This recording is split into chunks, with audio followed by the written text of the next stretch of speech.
Wisconsin, and I'm going to be talking today about some map unit design and just kind of map units in general. So we'll get started with the presentation. So just to kind of go briefly over how soil surveys were developed. They were developed, a long time ago, 100 years ago, primarily again for agricultural use. We talked about the Dust Bowl and that. As time went on, we realized that, well, we have a very good product here. We can make some important land use decisions using the soil survey. So these are mostly strange old men. That was generally the general soil scientist back in the day. On the lower right here, you will see a Tim Myland there back in the day with a cheesy mustache. We like to use that photo as much as possible. But originally, when we were making the soil surveys, the old way, it was county by county basis. So soil scientists would move into a county office. They would go out and dig holes and map the soils in that county. And when that county got finished, they'd be moving on to the next county. So most soil scientists didn't like buying houses because they were on the move quite a bit. And that's kind of how the product was developed, during the 50s, 60s, and 70s, and even into the 90s. So that is a county by basis. So you can see these are the old county books here that have the original soils data in. A lot of you guys have those in your offices. That's more of a historical information now, and all of our soils information is on Web Soil Survey for our official data. In today's world, though, we went to the WIMLRA Office approach. So instead of county by county, you can kind of see that Andy had this map that I think he stole from me for his presentation. But you can see on the left here where our offices are. We have a soils office in Juneau, Rhinelander, and Onalaska. And then these offices also go into other states. So the Rhinelander office and the Juneau office go into Illinois and into Michigan. And we also have some Minnesota offices in Duluth that come into Wisconsin. So instead of a county by county approach, it's more on the landscape and some of the land uses for that on why we have these. So it's now generally a broader area. The map on the right, it's kind of hard to see, but these are the years that the soil surveys were done in the state. So southeastern Wisconsin has some of the oldest soil maps around, some of the soil mapping, and specifically Dodge County. I like to point out that we had UW-Madison summer students come every summer to map Dodge County. So every year we had different students doing the mapping, and the product kind of reflected that. And it also didn't help that we had the Waupun prison, maximum security prison, was our soil correlators that helped correlate the data. So we had soil scientists being afraid of getting shanked if they talked back or didn't just agree with the data. So we're going to talk about map units, and this is the actual the meat and bones of soil survey and what we all use every day with our land use planning and the name of it. So the definition of a map unit is a collection of soil areas. They're defined and named. They can be delineated on a map. They can differ from other areas in the soil survey area. They can be uniquely identified, and they're designed to meet the needs of the user.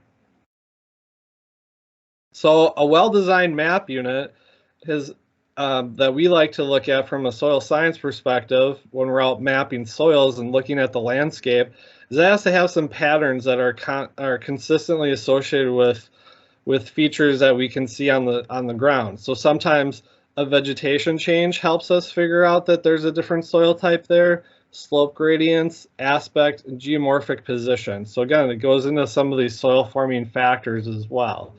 The big thing is that we want to be able to consistently be able to repeat the pattern, and it can be delineated by any soil scientist. So if I'm out working with a coworker, I can talk to them, say this is what I'm seeing on this type of landscape, and then they can repeat that pattern as well.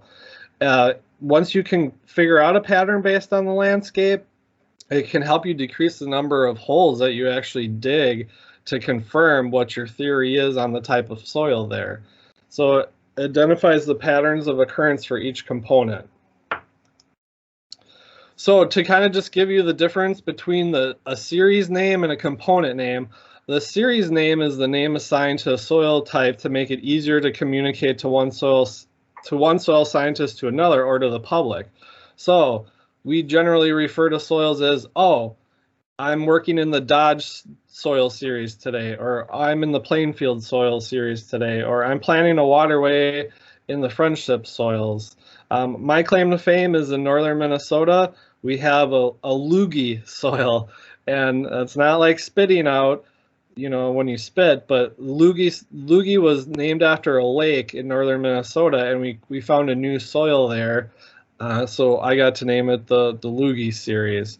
But generally, our soil names or soil series are named after towns, natural areas, that sort of thing. You know, I can't name it the Jeremy soil, even though I'd like to sometimes, but it has to fit certain characteristics to that, and usually the naming convention reflects that.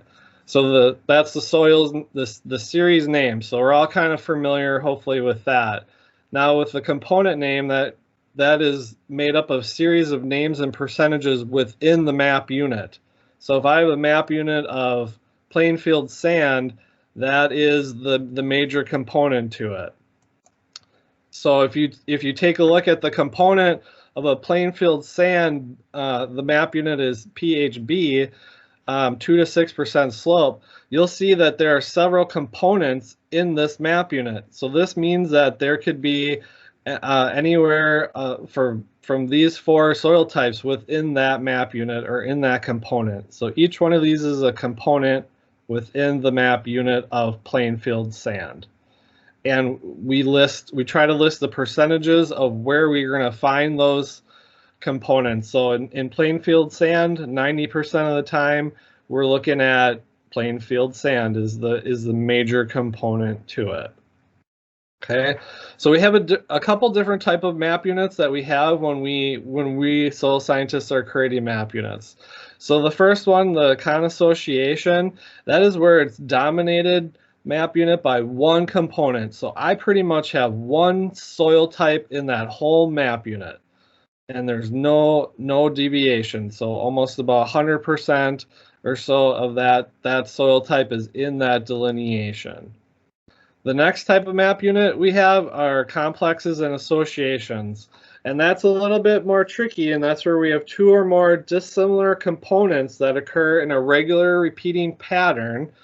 The major components of a complex cannot be mapped separately at the scale of mapping, and associations can be. Scaling is really important in soil survey because we were tied to a scale. We were given a photograph that we drew our soil polygon lines on to delineate the different soil types, and we have to stay within that scale. And so if the scale, if there was a soil type that was, you know, smaller than the eraser on my pencil, I wouldn't be able to delineate that out because it was too small based on the scale. So we'll kind of touch base on that a little bit more. And the last type of map unit is an undifferentiated group. So that's where we have 2 or more components that are not each present in every delineation, but they have a common feature determining the management. So here's kind of an example. This is a zoomed out complex area in northwestern Wisconsin, but if you look at it's map unit 355 6C, you can see this kind of complex landscape that we're in glaciated areas, and where we couldn't pull out each different soil type. So I'll zoom in here a little bit more, and you can kind of see the different complexities to the landscape. And you know, there might be some repeating patterns where, okay, on the side slope here you're going to have soil type A, and in the lowlands you're going to have soil type B, but again, based on the scale and complexity, we couldn't map those out. A consociation, again, it's pretty boring. It's your kind of straight your straight up soil types that are in there that you know exactly where they're going to be located and what map unit that they're going to be found in. So again, those are pretty straightforward. A lot of southeastern Wisconsin soil types are kind of this kind of association where we have more complex soils map units up in the northern parts of the state. So here's a undifferentiated group from the northwest area. Again, Lupton and Cathro, they're both have an organic soil to them, where Lupton's got a little bit more mineral soil or sandy soil below the organic matter. Again, they are different, but we don't separate them based on the fact they have kind of the same land use capabilities and restrictions to them. So this is just a graph that kind of shows, or a table that kind of just again shows the different map units and how they're named and what some of the criteria is when we're creating some of these. Again, the association or the complex cannot be separated out based on the scale and complexity. So again, scale is very important, and why we talk about scale is, well, we made the soil maps at a certain scale, and with technology these days now, we can zoom in closer to areas on our ArcMap projects and our web soil survey projects.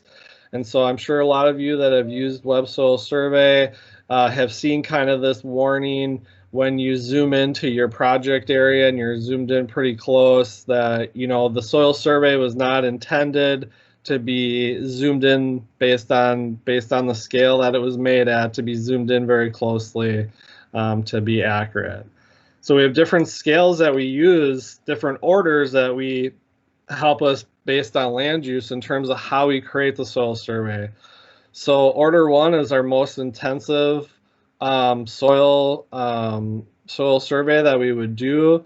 And that would be like if you're looking at individual building plots in a city or something where your scale is zoomed way in. For all of Wisconsin was mapped on an order 2. So it was an intensive survey, but again, it was meant for agricultural and urban. I started my career soil mapping in Wyoming, and we did everything on an order 3 basis, where it was a rangeland and community planning. So it was a broader scale. Our map unit delineations and polygons were a lot larger in scale compared to like here in Wisconsin, where we were on an order 2 type situation. So again, scale is important when you're looking at, you know, how the soils were delineated and the soil types. And that's where we can kind of talk about what's called these minor components. So we talked about components in the naming convention of soils is if the soil map unit is named Plainfield, you know, the naming convention, the Plainfield name means it's a major component, that it makes up the majority of the polygon in the soil type. But there are times where a soil scientist said, yes, there's these, you know, take little minor depressions in these map units, and they're too little for us to delineate out or to pen out. Then we call those, again, minor components. And we deal a lot with this in Wisconsin is hydric soils, as Andy touched base on. We have a lot of wetlands in Wisconsin and a lot of wetland regulations with especially with the state and local authorities. And so a lot of times our soil data is being used kind of as a red flag to certain sites for the DNR is, oh, this potentially is a wetland because it's got a hydric soil to it. So some caution needs to be used that minor components can make up 0 to 15% of the map unit. So it's a very small percentage that could be in the map unit or could not be in the map unit. That's where the 0% comes in. So my example down here is, you can see that there's a little It looks like a little depression or wet spot in that map unit, and you can see that it's not delineated on its own, and so that is showing you a minor hydric component in that map unit that if you're in a depressional type setting, you would expect to see that wetter soil component. The other questions or concerns we see a lot with the soil survey mapping is, again, I mentioned that these original soil surveys were done county by county basis, and so we see a lot of issues or get a lot of questions with the county boundaries. So when you go into one county or another county next to each other, you would expect to see a seamless join, because we know our soil types, don't change based on county boundaries. But this is a good example here of Dodge County and Jefferson County. The line here is the county boundary and the road. And you can see that one soil type here, WA Wakusa, is mapped in Jefferson County. And as soon as you jump over the line to the Dodge County, you can see that this is Pella soil here that is mapped. Now we know that the soil types are not different once you cross the county lines. However, the soil mappers at the time, they might have not been the same soil mappers. They might have had different areas that they were doing. And so you can kind of see some of these historical join issues that the current WIMLRA Offices has been kind of working on to massage that data to make it line up. So you can see these are two different soil types here on the county line, where if you go to this other arrow here, you can see that it's actually the same soil type. It's mapped as a Lamartine soil, but you can see that the symbol is different. In Jefferson County here, it's LAB, and in Dodge County, it's LMB. And again, that is just showing the difference in the mapping and trying to, the WIMLRA office trying to update and fix that data.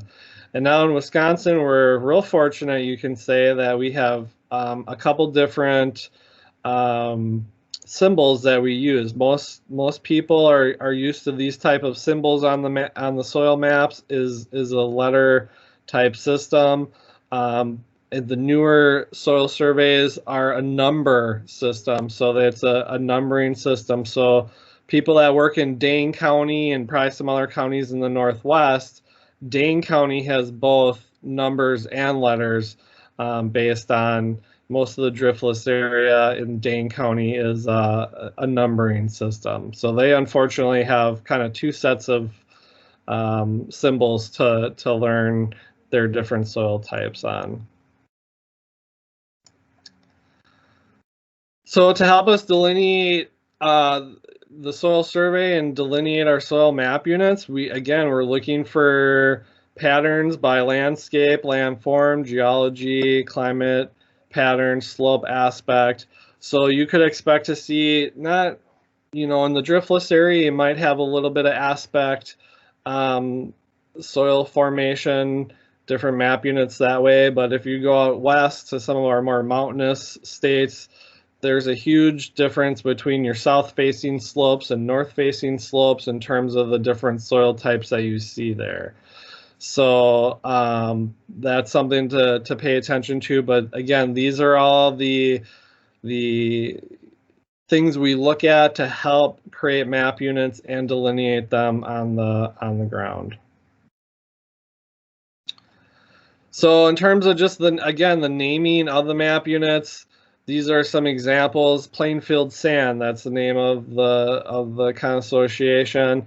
A complex, you can see Freon, the Megner complex, and there's also some other naming conventions where you have some rock outcrop. Undifferentiated groups generally have an and between their names to distinguish that those are the names of the type of map units.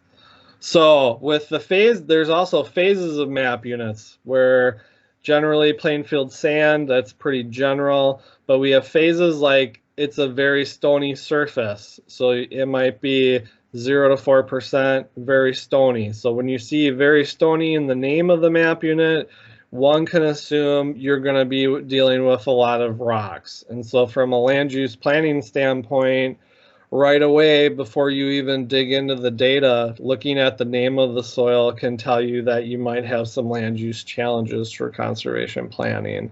There's some rock crop, some rubbly designation, and then also some phases for types of landforms that you might be put on. Also, there's some soils that show wet, like Pella wet. And so again, the naming phase of the name gives away kind of what potentially can be in that map unit. The test of a good map unit is does it capture the landscape, and can you do some remote sensing in the field with it, or can you do some remote sensing imagery in the office or in the field? Is it a repeatable pattern that you can have another soil scientist go out there and you explain to them what to look for in the map unit and they can find it on their own? And then does it meet the objective of the survey? Again, we have different orders of survey and what land use scales that we're looking at. Again, out west, out in Wyoming, they're looking at it from a broader use because most of that's rangeland, and the cows are going to be pasturing on thousands of acres of rangeland compared to Wisconsin, where you might only have about 40 acres that they're grazing on. So that is all I have. If anyone has any questions, feel free to ask. And that